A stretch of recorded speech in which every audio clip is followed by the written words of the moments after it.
What's up, guys? You're watching Joe Box TV. Here we are. It's been a long wait, but now we're finally here.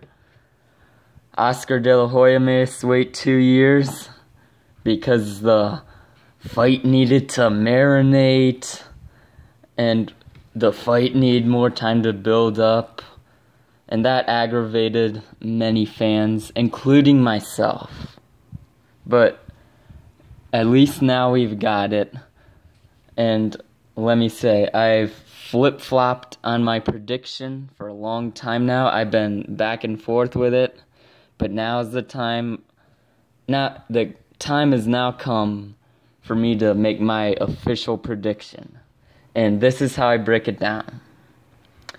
Canelo is the better combination puncher. He's got the quicker hands. He prefers to stand on the inside and land precise shots to the body and the head. Golovkin definitely has the heavier hands. And what a lot of people don't realize is he uses his jab so effectively to control range and get you fighting off the back foot. That way he can set up those heavy power shots. Both of these guys can box very well, but they prefer to stand in and fight. They prefer to stand in and trade. So ultimately, because of that, I think it depends on who can back the other guy up.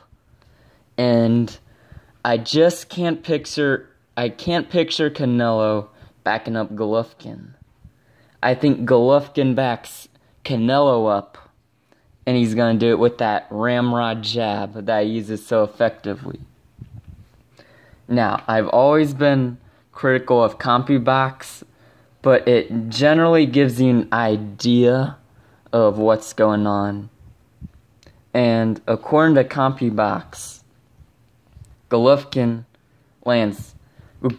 throws 31 jabs per round and lands 10 on average. In Canelo's only loss, Floyd Mayweather landed 11 jabs per round against Canelo, 139 total. You see where I'm going with this? I think the jab is the key for Golovkin. Canelo is not great at avoiding the jab. He has gotten better with his upper body movement, but Golovkin is just so precise with that jab. And if he does what he did against David Lemieux, where he lands the jab at will, he'll have Canelo fighting off the back foot.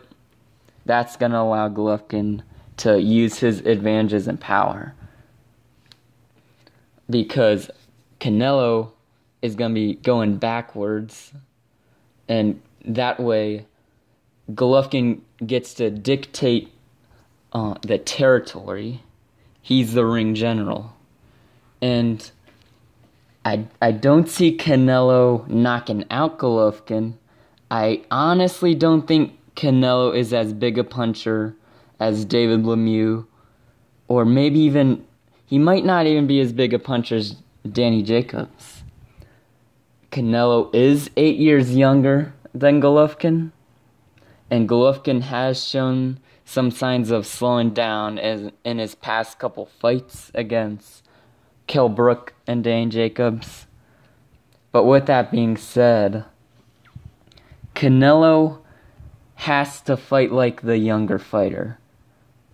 He's 8 years younger, so he's got to fight like it. And the way that he fights, he just takes too many breaks. When Canelo lets his hands go, it's beautiful to watch.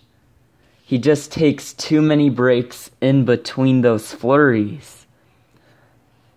I'm going to give you some more stats here. According to CompuBox, Golovkin averages 65 punches thrown per round. Canelo's average, 42 punches thrown per round. I do think Canelo's going to land some colossal shots and steal rounds He's going to land some big shots that snap Golovkin's head back. He's going to have the fans going crazy. I do think Canelo has more of an arsenal, like a little bit more variety to his game. And he's a seasoned combination puncher. He sometimes gets too wide with his punches, though. And that's where I think Golovkin catches him, hurts him, and gets his respect. And when that happens, I think it's going to be pretty much one-way traffic for Golovkin. I think it's going to be pretty much downhill from that point on.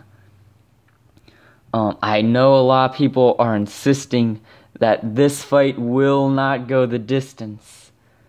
I honestly think it will. I think people are going to be shocked. I'm going to go out on a limb here and say it goes the distance.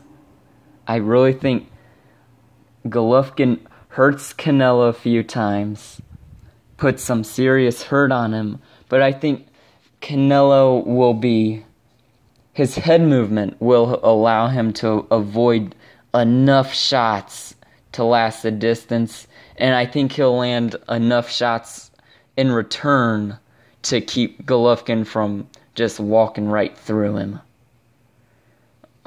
Like I said, I wasn't sure for a while, but after the film study that I've done, I am fairly confident that Triple G will come through and win by decision. I know it sounds shocking, but I've got Triple G by unanimous decision. Maybe a judge will, maybe it will be a split decision. Maybe one of the judges will try to give it to Canelo, because I am a little bit nervous about the possibility of a bad decision. I do think the judges are going to tend to favor Canelo, but I'm going to trust that the right decision will be made, because I think Golovkin is going to put enough emphasis on it, and I think it's going to be clear enough to see that he comes away victorious. So anyway, now the undercard, it's not great, but there is some solid prospects on the card. For those fights, give me Ryan Martin over Francisco Rojo, Diego De La Hoya over Randy Caballero, and finally Joseph Diaz over Rafael Rivera for the undercard fights. I'll be looking forward to tonight. Be sure to follow me on Twitter at JoeBoxTV. I'll be posting some updates as the pay-per-view event goes on. Thank you. JoeBoxTV, out.